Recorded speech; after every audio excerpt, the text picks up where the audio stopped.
2022 제2회 융복합 의료제품 안전기술 컨퍼런스의 마지막 대미를 장식해 주실 분을 소개해 드리겠습니다. 요즘 AI가 떠오르고 있는데요. 국민대학교 테크노디자인 전문대학원의 조만수 교수님께서 인공지능과 스마트팜이라는 아주 흥미로운 주제로 특별 강연을 준비해 주셨습니다. 조만수 교수님께서는 국내 스마트팜의 실제 구현을 위한 연구를 진행을 하고 계시고 농업과 ICT를 결합한 새로운 사업 촉진에도 힘쓰고 계십니다.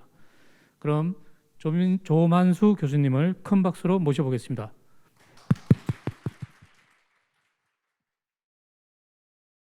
일단 인공지능과 스마트팜이라는 주제로 강연을 드리겠습니다. 일단 인공지능 많이 아시죠? 그래서 개념이나 이런 것들은 보편적으로 많이 아실 거라고 생각합니다. 그래서 일반적으로 인공지능의 밑에 범주에 하위 범주에 이제 머신러닝이 있고 딥러닝이 있다. 뭐 이거 많이 보셨을 거예요. 그래서 머신러닝이랑 딥러닝이 어떤 차이가 있는지는 결과만 딱 짧게 말씀드리면은 정형 데이터와 비정형 데이터가 있습니다. 요거만 딱 기억하시면 돼요. 그래서 머신러닝의 범주는 뭐냐면은 사람이 설계를 해서 인공지능한테 학습을 해라라고 해서 사람이 소프트웨어링을 한 걸 머신러닝이라고 하고요. 여기서는 정형 데이터가 나옵니다. 뭐 온도 데이터나 습도 데이터나 뭐 이런 것들이 나오고 뭐 딥러닝 쪽으로 넘어가게 되면은 비정형 데이터가 나옵니다. 그거는 뭐냐면은 이 친구가 어떤 데이터나 이런 것들이 기존에 정해진 값이 아닌 자기 자체의 학습 능력을 취득함으로써 거기서 끌어서 나오는 변수를 자기가 찾아내고 뭔가 새로운 걸 제시하는, 그러니까 사람이 학습하는 과정과 동일한 역할을 하는 거거든요. 그래서 정형 데이터와 비정형 데이터가 있다. 요거 일단 아시면 되고요.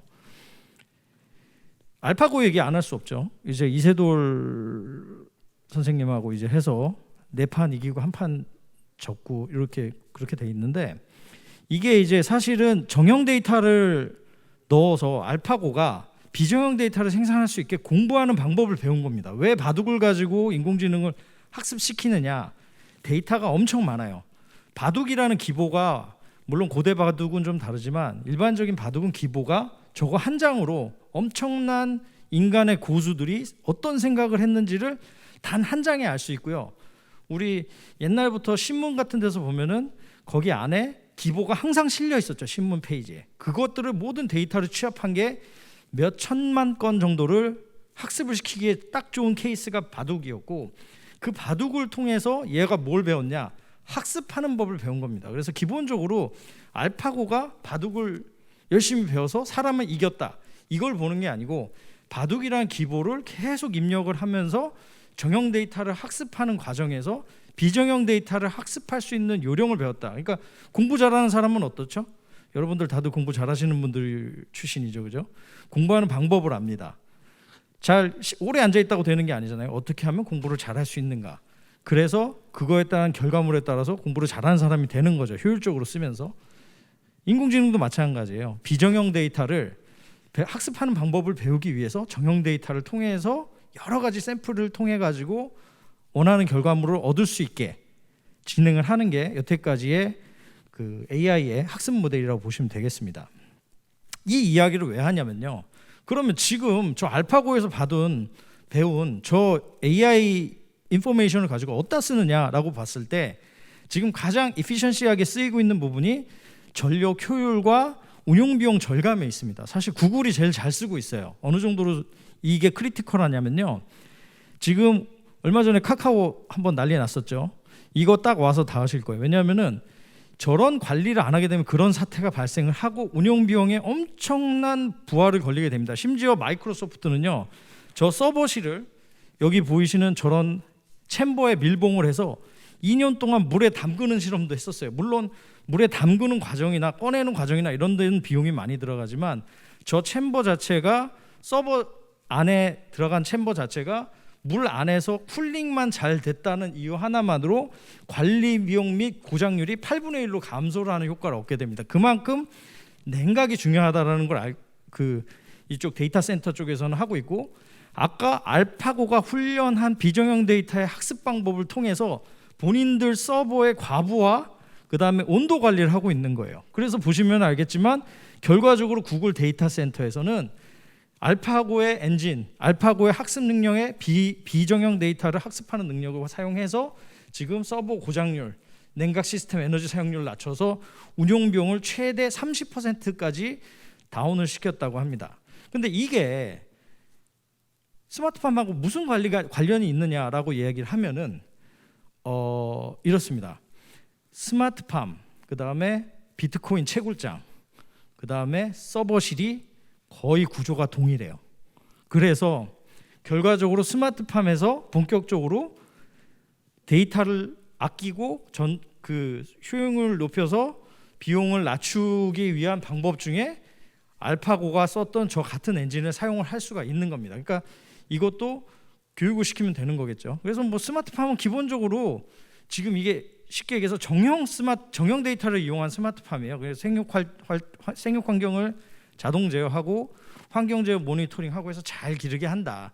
그러니까 사실 지금 여러분들이 알고 있는 스마트팜은 대부분이 오토메이션 팜이에요. 스마트팜이라고 그러기 좀 애매합니다.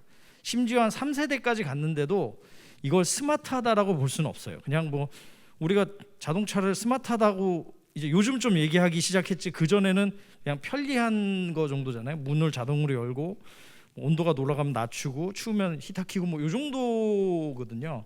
그래서 이제 이런 IoT 기반의 스마트팜은 이제 정형 데이터를 이용해서 AI가 이제 뭐 이런 것들을 제어하죠. 뭐 온도 센서 뭐 이런 거 많습니다. 그래서 현재도 지금 가서 보면은 실제 우리나라에도 이 정도를 재배하고 있습니다. 이게 지금 저희가 같이 일을 하고 있는 파메이트라는 곳인데, 이 특히 쌈체류들 이런 것들은 거의 60배에서 70배 이상 소출물이 나오고요. 이런 엽체류들 기반으로는 이런 그 건물을 져서 이 안에서 이제 제어를 하는 거죠. 오늘 주제, 원래 이 스마트팜을 계속 하게 되면은 주제가 한두 끝도 없어요. 근데 일단 오늘은 AI가 스마트팜에 어떤 역할을 하는가에 대한 이야기를 하는 거기 때문에 이제 실질적으로 이렇게 넓은 공간의 스마트팜에 아까 서버실하고 비주얼이 비슷하죠. 이 랙 안에 들어가 있고 엄청난 전기와 발열을 소모하고 있고, 발열을 낮추기 위해서 히터 절대 필요하지 않습니다. 본격적인 스마트팜들은 전부 에어컨만 필요해요. 그러니까 서버실하고 똑같은 거죠. 서버를 운영하면 열이 엄청나게 많이 나거든요. 그래서 이게 지금 사실 한국형 스마트팜의 3세대 모델입니다. 지금 최신 모델인데요.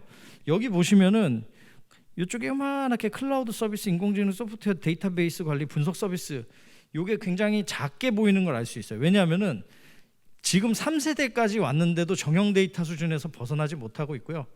비정형 데이터 쪽에 포커스를 이제 시작을 하고 있는 겁니다. 그래서 비정형 데이터가 그 AI 서비스에 적용하게 되면요, 이 상단에 있는 기본적인 농작물 시스템에 다른 생장 제어 AI를 추가시킬 수가 있게 됩니다. 그래서 뭐 예를 들어서 내가 딸기를 재배하고 있는데 이거 딱 보니까 옆 농가나 이런 데가 딸기가 다음 주에 막 쏟아질 것 같아. 그러면은 AI가 판단합니다. 야, 이거를 늦출 건가 아니면 더 시프트업을 해가지고 출시를 먼저 해서 가격 방어를 할 건가, 이런 거에 대한 비정형 데이터를 학습을 하게 되는 거죠. 그래서 여기에서 할 수 있는 거는 심지어 뉴스도 분석을 해요. 뭐 날씨는 당연히 분석하고요. 뭐 우크라이나에서 전쟁이 났어, 그러면 곡물값이 움직일 거야라는 생각을 하는 거죠. 그러니까 이런 것들이 적용이 돼서 나올 수 있는 수익이 기존의 정형 데이터를 이용한 수익, 그러니까 뭐 전력을 아끼고 이런 수익보다 비정형 데이터를 이용한 여러 가지 트레이드에서 오는 그런 수익들이 훨씬 더 클 수 있는 상황이 오게 됩니다. 그래서 AI가 필요한 거고요. 그 외에 또 세이프티 AI 관련된 게 또 있어요. 이거는 스컬핑을 통해서 카메라가 사람을 뼈다구로 만드는 거죠. 이런 기술도 많이 있죠. 여러분도 아마 그 병원에서 낙상 관련해 가지고 이 시스템이 운영되는 걸로 알고 있습니다. 뭐냐면은 평소 때는 환자를 촬영을 하는데 프라이버시가 있잖아요. 그러니까 촬영을 저 스컬핑을 해서 뼈다귀로만 기록을 하는 거예요.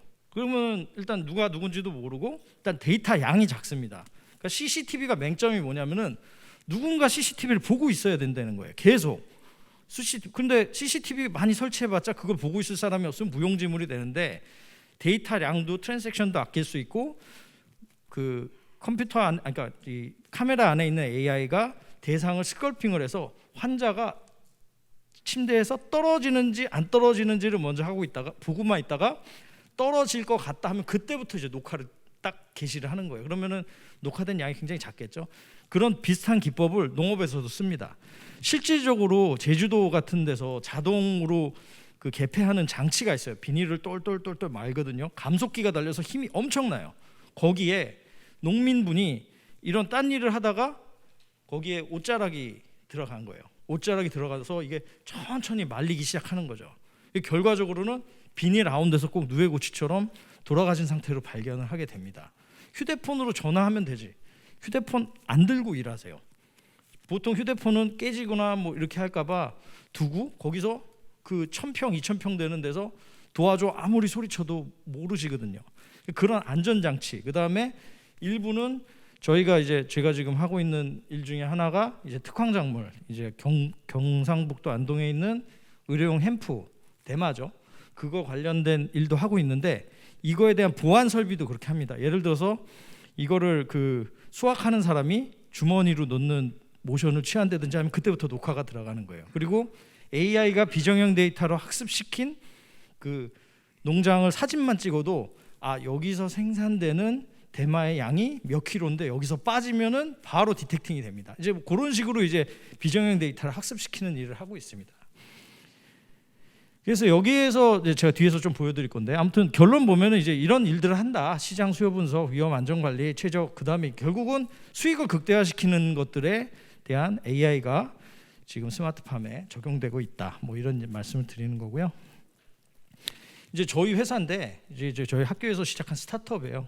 그래서 지금 의료용 햄프고 여기 있는 게 사실은 전부 다 햄프 현행법상 대마입니다. 그런데 여기에 있는 요거를 저희가 지금 니아 한국정보화진흥원과 실제 사례로 과학기술정보통신부 지원을 받아서 햄프의 생육환경 및 생육정보 데이터, 생육 이미지 데이터를 구축하고 있어요. 그래서 꽃이 피었을 때부터 사실은 굉장히 그 마약 성분이 올라가거든요. 그 부분을 모니터링 할 수 있게 코치를 줍니다. 예를 들어서 이때부터는 그 출입자의 그레이드를 정할 수가 있는 거예요. 매니저 이상은 못 들어와. 일반 사람은 뭐 못 들어와. 매니저 이상만 들어올 수 있어. 이런 그레이드를 정할 수도 있고 아울러 마약 관리 시스템에 여기 이 농장에서 몇 킬로의 마약이 생산될 거야. 얼핏 뭐 이 정도까지 지금 저희가 하는 데이터를 만들고 있고요. 또 일부 뭐 여러 가지 농업을 하는 데 있어서 생길 수 있는 크리티컬한 문제들을 여기서 하는 그 학습을 시키고 있는 거죠. 그래서 실제적으로 비정형 데이터까지 우리나라 가려면요 아직 멀었어요. 그런 부분들은 결과적으로는 우리가 구매해서 사든지 아니면은 저희도 여러 가지 샘플을 만들어서 어느 순간이 돼야 이게 비정형 데이터가 학습을 시킬 수 있는데 저희가 이거는 NHN 하고 있는데 NHN도 굉장히 좋은 엔진을 갖고 있음에도 불구하고 샘플 개수가 적어서 실질적으로 만족한 결과가 그렇게 딱 오진 않더라고요. 그래서 지금 보면은 저희가 이제 저희 연구원들이 저기 보이는 게 이제 대마 유효 성분이 가득 들어가 있다고 하는 미수정 암꽃, 흔히 얘기하는 햄프, 뭐 대마입니다. 그래서 저 부분을 카메라로 찍어서 현장으로 전송을 하게 되면은 아 이게 지금 대마가 다 피었다, 어느 정도 피었다라는 게 실시간 연동돼서 보고할 수가 있고 인공지능이 저걸 판단해서 학습을 통해서 그 개화 시기 여부를 공무원들이나 이런데 노티파이 할 수 있게 그렇게 지금 하고 있는 겁니다. 실제 뭐 생장점이나 이런 거는 지금 뭐 비록 다 손으로 재고 있고 모든 데이터, 뭐 온도 데이터 이런 건 갖고 오고 있지만 실질적으로는 저렇게 보통 대마 잎이 12잎이 되면은 12엽이 쌓이면은 그 다음부터 이제 암꽃이 열리거든요. 그래서 그때 타이밍을 잡기 위해서 저런 연구도 계속 하고 있고요. 이게 이제 데이터 수집 가이드라인입니다. 그래서 이런 것들이 아직 벌써 우리나라에서 진행되고 있다. AI를 이용해서 스마트팜에 대한 사례를 간단하게 말씀드렸습니다. 그래서 오늘 일단 제가 좀 빨리 했어요. 빨리 했고 15분이니까 여기 AI가 인공지능과 스마트팜이 어떤 이유로 서로 결합이 되고 이런 것들이 어떤 결과를 추후에 만들어 드릴 수 있는지 짧게 말씀드렸습니다. 네, 감사합니다. 네.